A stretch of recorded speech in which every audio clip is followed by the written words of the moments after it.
Hi YouTube, it's Boys10 here with a sort of like update video for the Hieroglyph Dragons or my Hieratic Dragons.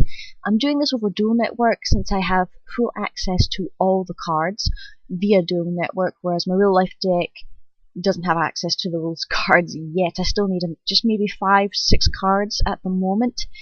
Also, this is just a rough draft. The deck may not look exactly like this in a little while, or next time I do a video for the Hieratics, but it will just give you an idea of what the deck is looking like. So, because a lot of you guys have been asking me about the Hieroglyph Dragons, when they're going to be built and everything, so I figured I'd do it via Dual Network because it will be easier to do, but this is not a final thing. This is just like a work in progress, I suppose you could say. So anyway, onto the deck now. Hieroglyph Dragons, all based off the ancient Egyptian mythology, the Ened, which are a group of creation gods in the city of Heliopolis. And to start off, we have the 3 Hieratic Seal of the Sun Dragon Overlord. You can think about sort of like another winged dragon of Ra in a way, since he's sort of representing it in a way, but he's not actually Ra himself, if you see what I mean. 3 of those. It's a rank 8, 0 attack, 0 defense, light type dragon. This is like what I will be mainly using to get into rank 8s and that above in the deck. Then we have 3 Hieratic Dragon of Iset, or her Egyptian name is Isis, identifiable by the throne-like structure on the side of her head there.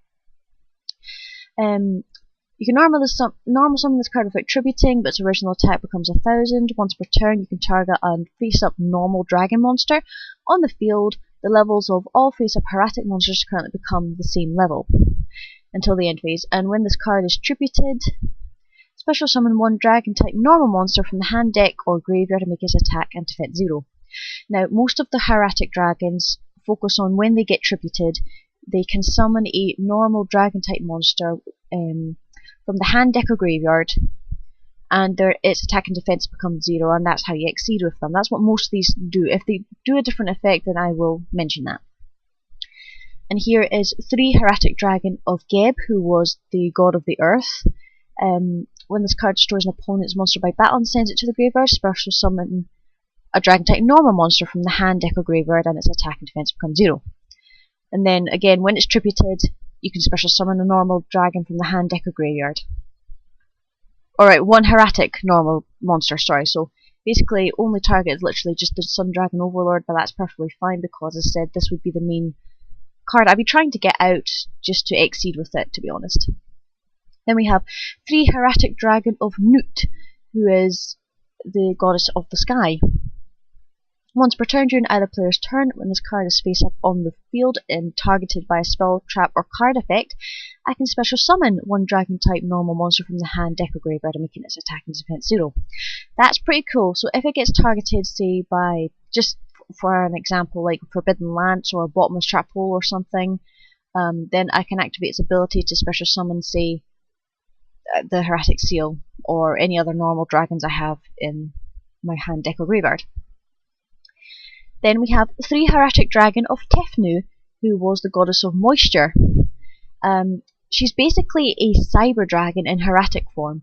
If your opponent controls a monster and you control none, you can special summon this card from the hand. This card cannot attack during the turn it's special summoned, and when it's tributed again, special summon a normal dragon type monster from hand, deck, or graveyard, make its attack and defense 0. So she's basically just the cyber dragon of the Hieratics. She's also level 6 as well, so good for, well, in some decks they're good for very synchroing and exceeding as well. And then we have 3 Hieratic Dragon of Su, who was the god of air. You can special summon this card from the hand by tributing 1 hieratic monster you have. Once per turn, you can tribute 1 other hieratic monster except this card from the hand or your side of the field to target a spell or trap card the opponent controls and destroy it. And again, when this card is tributed, special summon a normal dragon monster, make its attack and defense 0. Now, the 3 Tefnu and the 3 Su, I believe, are referred to as the engine, hieratic engine, because most decks would be like special summon Tefnu, and then if you've got multiple Sus in your hand, you tribute it for Su, her effect goes off, you special summon your normal dragon monster, and then if you've got other Sus, you can special summon that Su by tributing the Sue you already summoned, and then that Sue's effect goes off and you can special summon another Overlord overlay into our rank 8 or whatever. So it's a very interesting little engine there, to say the least. So yeah. Now that's all I have for the Hieratics themselves. I did want to use other Hieratic monsters such as the Hieratic Dragon of Azir, who's also known as Osiris, the god of the dead, and the other one is that I would like to use was Nekbet or Nephthys, who was the goddess of funeral rites, and Sutet, who was the Egyptian god Set, who was the god of chaos. Unfortunately, I couldn't fit them in because it made the deck very, very inconsistent, to say the least, so I've gone with a sort of like a very basic build, but if I ever do get the chance to put those 3 in there, then I will, if I can, but unfortunately this is what I've got at the moment, so which makes the deck consistent to a point. I've only tested this out a few times on dual network against a couple of friends, but I think it still needs a bit more work. I don't know, any suggestions would be very much appreciated. Then for the other normals, we have 3 Alexandrite Dragon, although I am considering maybe changing one of these to something else. I am not entirely too sure yet. Maybe something like Emerald Dragon or Wattle Dragon, which is often a good substitute for level 6s as well. But I think 3 Alexandrite's pretty good, just because if I don't summon it via the Hieratics effect, it's a 2000 attack beat stick, basically, so yeah, and it's a dragon. Spell cards now, we have 2 Hieratic Seal of Convocation. Guess you guys can read that quite clearly there, I don't really need to explain it. 3 Hieratic Seals of Supremacy to special summon 1 Hieratic monster from the hand. Now, a lot of people generally prefer Red Eyes Darkness Metal Dragon over this, but as I said, I'm trying to keep this as pure Hieratic as possible because it's just a fun deck, to be honest. It's not going to be competitive or anything, so I'm just using as much Hieratic cards as I can. Then we have staples of Book of Moon, Dark Hole, Heavy Storm, Monster Born, 3 MST. I was considering using Forbidden Lance, because there have been quite a few Hieratic builds I've seen that have used 3 copies of Forbidden Lance, but unfortunately with Forbidden Lance, as you guys have probably heard, rumours are going up in price and everything. I thought 3 MST would be better, just because, just because I think it's easier to use, to be honest. Trap cards now, we have a Hieratic Seal from the Ashes. This is basically a Foolish Burial, DDR, Different Dimension Reincarnation, and a Call of the Haunted, or Monster Born in a way, in 3 in 1 basically. If you guys can see there, once per turn, during your opponent's turn, you can send 1 Hieratic monster from the deck to the graveyard. There's the Foolish Burial. Once per turn, during your turn, you can target one of your banished Hieratic monsters, return it to the field. That's your DDR. And then when the Space Up card on the field is sent to the graveyard, target a Hieratic monster in the graveyard and special summon it. There's your Call of the Haunted / Monster Born. So 2 of those, because, and to be honest, a lot of the Hieratics really can resurrect themselves to an extent, with some effects and things like that. Then we have 3 Hieratic Seal of Reflection, which is a counter trap card. When a spell card, trap card, or monster effect is activated, tribute 1 Hieratic monster and negate the activation in the field to destroy it. It's a counter card, so it's the highest spell speed you can use in this deck, and because you're tributing a Hieratic monster, most of the time you will get its effect off and it will summon out something you need. And it's just basically a solemn judgment for the Hieratics. And then finally we've got 2 Mirror Force, cause just in case you need to protect yourself on monsters, or if the strategy's going a bit too slow or not working out, then you've got something to protect you to an extent. So yeah, and also, I mean, it's 2 Mirror Force. I mean, who wouldn't use 2 Mirror Force? On to the extra deck now.